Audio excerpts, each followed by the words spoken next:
جہاں بھی ٹریولنگ آپ کی ہو آپ کو اردو اسپیکنگ کا ایک بہت بڑا مجمع نظر آئے گا. آپ امریکہ جائیں, کینیڈا جائیں, یو کے جائیں, یورپ جائیں, بھرے ہوئے ہیں اردو اسپیکنگ لوگ جو اردو سمجھنے والے لوگ ہیں.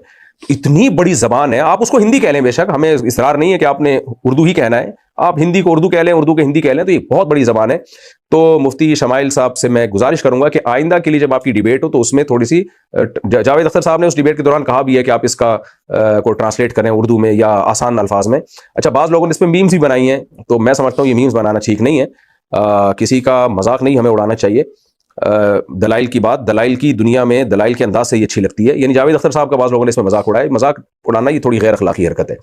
تو آئندہ کے لیے اگر تھوڑے سے ٹرمز جو ہے نا وہ آسان اردو میں ہو جائیں تو اس کا فائدہ یہ ہوگا کہ جو پوری دنیا میں جو اردو سے فائدہ اٹھانے والے لوگ, یعنی اردو سمجھنے والے لوگ ہیں, وہ بھی اس طرح کی ڈیبیٹ سے فائدہ اٹھا لیں گے. ویسے بھی مناظرے کی ایک زبان ہوتی ہے, پہلے سے سلیکٹ کی جاتی ہے کہ یہ اردو میں ہوگا یا عربی میں ہوگا یا انگلش میں ہوگا. ہاں, کچھ ٹرمز ایسی ہیں جو ظاہر انگلش میں ہی ہیں, تو وہ پھر انگلش میں ہوں, پھر اس کو آسان میں اس کو ٹرانسلیٹ کر دیا جائے. لیکن بہرحال جو بھی ہے, بحث بہت ماشاءاللہ جاندار تھی, شاندار تھی, اور اس سے اندازہ ہو جانا چاہیے کہ الحاد اور ملحد لوگوں کے پاس کچھ بھی نہیں ہے. اور یہ انشاءاللہ بہت جلد ان کا جو ایک سحر ہے نا دنیا میں, انہوں نے جو ایک جادو میں جکڑا ہوا ہے سائنس کی باتیں کر کے. قیصر احمد راجہ صاحب بھی بہت اچھا کام کر رہے ہیں پاکستان میں, وہ بھی بہت جاندار شاندار انداز میں کام کرتے ہیں یہاں پہ. میں ان کو بھی اپریشیٹ کروں گا, آپ ان کی بھی ویڈیوز دیکھا کریں. یعنی عام لوگوں سے میں کہہ رہا ہوں کہ ان کی بھی ویڈیوز دیکھا کریں, کیونکہ ہماری یونیورسٹیوں میں, ہمارے اداروں میں ملحد پروفیسر پیدا ہو رہے ہیں, مذہب بیزار لوگ ہیں, آئے دن کلپ آتے رہتے ہیں لوگوں کے اوٹ پٹانگ باتیں, اور یہ سب لبادہ اڑتے ہیں سائنس کا. سائنس کی وہ جو ہے نا وہ بنیاد بنا کے جیسے اپنے آپ کو پڑھا لکھا ثابت کرنے کی کوشش کرتے ہیں. حالانکہ خدا کے وجود کے لیے کوئی راکٹ سائنس کی ضرورت نہیں ہے, 2 اور 2 4 کی طرح بہت آسانی سے خدا کا وجود سمجھ میں آ جاتا ہے. لیکن قرآن نے کہا ہے فَإِنَّهَا لَا تَعْمَى الْأَبْصَارُ وَلَكِنْ تَعْمَى الْقُلُوبُ الَّتِي فِي الصُّدُورِ. اصل میں آنکھیں اندھی نہیں ہوتی, وہ دل اندھے ہو جاتے ہیں جو سینوں میں چھپے ہوئے ہیں. تو اللہ تعالیٰ سے میں دعا کرتا ہوں کہ اس بحث مباحثے کی میں جو مفتی شمائل ندوی صاحب کو فتح ہوئی ہے, اللہ تعالیٰ اس کی برکتیں پوری امت کو نصیب فرمائے. اور ہمارے ہاں جو ایک چیخ و پکار کا ایک معمول ہے مناظروں میں, ہا ہو رن رن ٹھش پش, اس طرح کا جو چل رہا ہوتا ہے, یہ چیز بھی سیکھنے کی ہے کہ اس طرح تمیز سے بھی بحث مباحثہ ہو سکتا ہے. مفتی عبدالرحیم صاحب بیان کر چکے ہیں, یہ آپ ان کا بیان سن سکتے ہیں. پورا تو میں سن نہیں سکا, کافی طویل تھا, لیکن میں نے 20-25 منٹ کا حصہ سنا ہے. جی, میں بہت دل سے دعا کرتا ہوں, دل سے دعائیں نکلیں بلکہ ان کے لیے, مفتی شمائل ندوی صاحب کے لیے, اور اس کے ساتھ ساتھ جو مفتی یاسر ندیم الواجدی, مفتی یاسر ندیم الواجدی. تو مجھے بے انتہا خوشی ہے الحمدللہ کہ نوجوانوں میں ایسے نوجوان سامنے آ رہے ہیں جو ان کے پاس علم بھی ہے, اور اس علم کو استعمال کیسے کرنا ہے, اس کے لیے زبان و بیان کیا ہوگا, لب و لہجہ کیا ہوگا, تو ان کو اللہ نے یہ سمجھ دی ہے. تو میں اس کی مبارکباد پیش کرتا ہوں مفتی شمائل ندوی صاحب کو اور ان کے اساتذہ کو, ان کے والدین کو جنہوں نے ان کی تربیت کی, اور ان کی اس محنت کو, کیونکہ یہ کام اتنا بڑا کام بغیر محنت کے ہو نہیں سکتا. تو بہت دعائیں ہماری ان کے ساتھ ہیں. جی, اور مفتی یاسر ندیم صاحب کے لیے بھی بہت دعائیں, ان کے میں نے کچھ کلپ سنے ہیں. تو ہم ایسے نوجوانوں پر فخر کرتے ہیں, پورے بر صغیر کو ایسے نوجوانوں پر, ایسے علماء پر فخر ہونا چاہیے, اور فخر رہے گا انشاءاللہ تعالیٰ. میں اس موقع پہ 2-3 مشورے دوں گا. ایک یہ کہ مفتی یاسر ندیم صاحب ہوں یا مفتی شمائل ندوی صاحب ہوں, اس کو دیکھا جائے کہ وہ یہاں تک کیسے پہنچے. انہوں نے جتنی محنت کی ہے, جس طریقے سے انہوں نے دور سے فنون کو, علوم کو حاصل کیا ہے, ان کو سمجھا ہے, ان پہ محنت کی ہے, اور اس کے لیے جو موجودہ زبان ہے اس کو جس طریقے سے انہوں نے حاصل کیا ہے, تو دور سے ہمارے جو علماء ہیں, جو نوجوان طبقہ ہے, جو مدارس کا, ان کو اس سے سیکھنا چاہیے. اللہ من رسول الا بلسان قومی, نے ہر رسول کو ان کی قوم کی زبان کے ساتھ بھیجا ہے. جی, تو اگر ہماری زبان ایسی ہو گئی ہے جو وہاں بول رہے تھے مفتی شمائل ندوی صاحب اور جاوید اختر صاحب, تو اسی زبان کو سیکھیں علماء کرام, بجائے اس کے کہ اس کو آپ انگریزی کو کوستے رہیں, اس کو سیکھ لیں.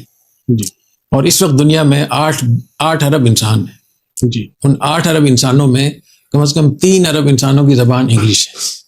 یہ بھی حضور اکرم صلی اللہ علیہ وسلم کی امت ہے. قل یا ایھا الناس انی رسول اللہ الیکم جمیعا. تو 8 ارب انسانوں کے آپ نبی ہیں, آپ رسول ہیں. تو اس میں جو اردو جانتے ہیں ان کے بھی آپ رسول ہیں, جو عربی جانتے ہیں ان کے بھی رسول ہیں, جو انگلش والے ان کے بھی, اور جو کسی اور زبان والے ان کے بھی. تو زبان دانی, کوئی بھی زبان سیکھنا یہ سنت بھی ہے. نبی کریم صلی اللہ علیہ وسلم نے صحابہ کرام کو باقاعدہ زبانیں سکھلائیں, تو اس لیے زبان بھی سیکھنا چاہیے. اور دوسری بات یہ کہ ہمارے مدارس میں باقاعدہ اس کے شعبے ہونے چاہیے, اس کا ڈپارٹمنٹ ہونا چاہیے کہ جو مستشرقین ہیں, جو ملحدین ہیں, وہ کس کس طریقے سے اسلام پہ حملہ آور ہیں, قرآن کی حقانیت پہ, تفسیر اور حدیث کی حجیت پہ, فقہی احکام کے اوپر, ایمانیات کے اوپر, کیونکہ اس دور میں جو بہت بڑا فتنہ ہے وہ الحاد کا ہے، جی اور الحاد اتنے بڑے پیمانے پر یونیورسٹیوں میں کالجوں میں پھیل رہا ہے، آپ اس کا اندازہ نہیں کر سکتے۔ بظاہر لوگ مسلمان نام مسلمانوں کا ہے، لیکن جب ان سے آپ عقائد پوچھیں تو وہ کہتے ہیں قرآن نامکمل ہے، یہ دین پہ عمل کرنا ممکن نہیں ہے، تو صحابہ کرام کے زمانے کے لیے تھا۔ تو اس گفتگو سے یہ بھی ثابت ہوا کہ اس میدان کو ہمیں بھرپور طریقے سے، اور اس میدان کو کے لیے افراد تیار کرنے کے لیے آپ کو انگلش سیکھنا پڑے، پھر آپ کو عصری تعلیم سیکھنی پڑے، جو بھی اس کے لیے جو صلاحیت آپ کو حاصل کرنی چاہیے، یہ بھی دینی کے لیے۔ صحیح۔ تیسری بات یہ کہ جو ہمارے یہاں منطق اور فلسفہ تھا، جی اس کو آج کے جدید اسلوب میں اس کو تبدیل کرنا چاہیے، اس کو چھوڑنے کی بجائے، کیونکہ جو مفتی یاسر ندیم صاحب کی جو گفتگو ہوتی ہے یا ان کی مفتی شمائل ندوی صاحب کی ہے، تو یہ وہی فلسفہ ہے، وہی منطق ہے، لیکن اس کا انداز، اس کا اسلوب ایک نیا اس کو کور دیا گیا ہے۔ جی تو جو پہلا ہمارے ہاں جو منطق اور فلسفہ پڑھایا جاتا تھا، اس کو آج کے جدید لباس میں اس کو جدید لباس پہنانا چاہیے، اور باقاعدہ اس کو مدارس میں شامل کرنا چاہیے۔ جی تو میرے خیال اس کا بہت فائدہ ہوگا انشاءاللہ تعالیٰ۔ اور جتنے ہمارے مدارس کے طلباء ہیں، اساتذہ ہیں، میں مشورہ دوں گا کہ اس مکالمے کو ضرور سنیں، صحیح۔ اور بہت سارے ایسے لوگ بھی ہوں گے جو اس مکالمے کو سمجھ ہی نہیں پائیں گے، جی یعنی مفتی شمائل ندوی صاحب کی گفتگو کو سمجھ ہی نہیں پائیں گے، وہ اس پہ ضرور غور کریں کہ مجھے کیوں نہیں سمجھ میں آ رہا، میں نے تو پورا درس نظامی پڑھا ہے تو سمجھ میں کیوں نہیں آ رہا۔ اس لیے کہ درس نظامی کے ساتھ ساتھ کچھ اور چیزیں بھی آپ کو سیکھنی چاہیے، تو وہ آپ کو سیکھ لینی چاہیے۔ اور مفتی شمائل ندوی صاحب تو خود پی ایچ ڈی بھی کر رہے ہیں ماشاءاللہ، اس لیے ان کی یہاں تک وہ پہنچے کیسے ہیں، اس کو ضرور پڑھیں۔ اور میں ان سے کہوں گا، دونوں حضرات سے، کہ اپنی پوری سوانح بتائیں لوگوں کو کہ آپ نے اب تک کیا کچھ پڑھا ہے، جی آپ یہاں تک کیسے پہنچے ہیں، تاکہ لوگ آپ سے کچھ سیکھیں۔ صحیح یہ بہت بڑا کام ہو جائے گا انشاءاللہ۔ انشاءاللہ۔ اللہ تعالیٰ ان کو ان کی زندگی میں برکت عطا فرمائے۔ آمین۔ میں تو اس سے پہلے ڈاکٹر ذاکر صاحب جو تھے، ذاکر نائک صاحب۔ ذاکر نائک صاحب، انہی کو میں سنتا رہا ہوں۔